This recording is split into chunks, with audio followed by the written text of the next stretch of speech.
our planet has only 3% fresh water available for consumption, out of which the agriculture sector consumes almost 70% of fresh water.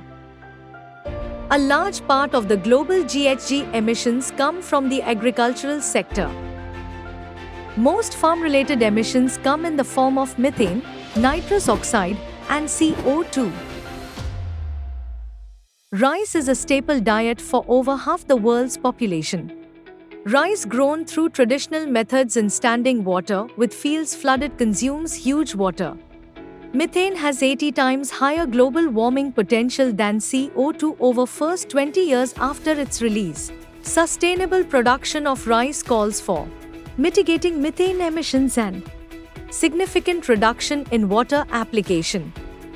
Revulis Irrigation and Temasek Life Sciences Laboratory have initiated the Rice Decarbonization Project for sustainable rice production with drip irrigation.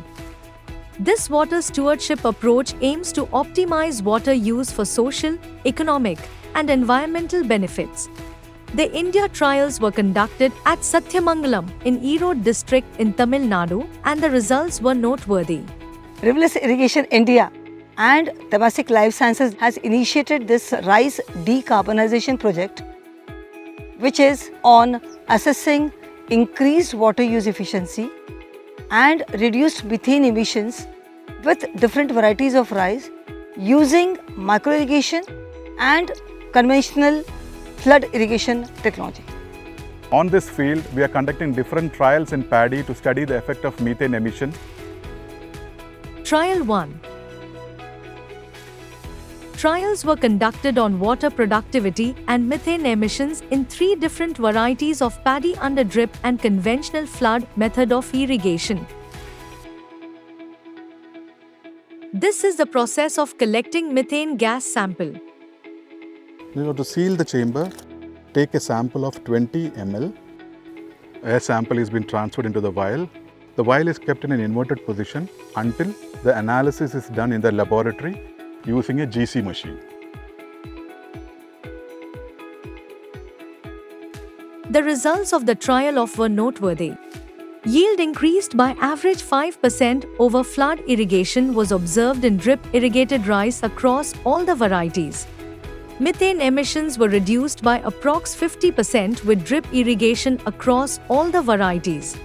Water productivity with drip irrigation increased by average 80% in different varieties. Trial 2. Trial on the assessment of water productivity into different varieties of paddy with 4 different water regimes. The water regimes are conventional flood irrigation, drip irrigation, SRI technique of rice cultivation with alternative wetting and drying method of irrigation, and conventional rice cultivation with AWD method of irrigation. In AWD method, a PVC pipe perforated up to 15 cm is inserted in the soil. The field is initially flooded. As the depth of the water subsides 15 cm below the surface of the soil, the field is reflooded.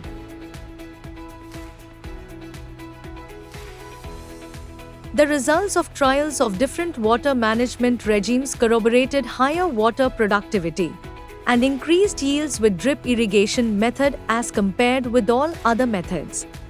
AWD method of irrigation also has significant water savings to the tune of 23% over flood irrigation and 45% over drip irrigation respectively. Promising results of trials on various parameters corroborates superiority of drip irrigation in rice. Times are observations in plots with drip irrigation.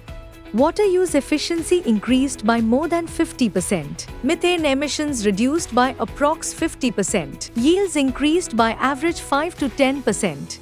Revulis isn't just making a difference in India, their impact is felt globally through cutting-edge solutions like drip irrigation. Revulis is leading the charge towards a more sustainable and resilient agricultural future. Let's grow beyond with us.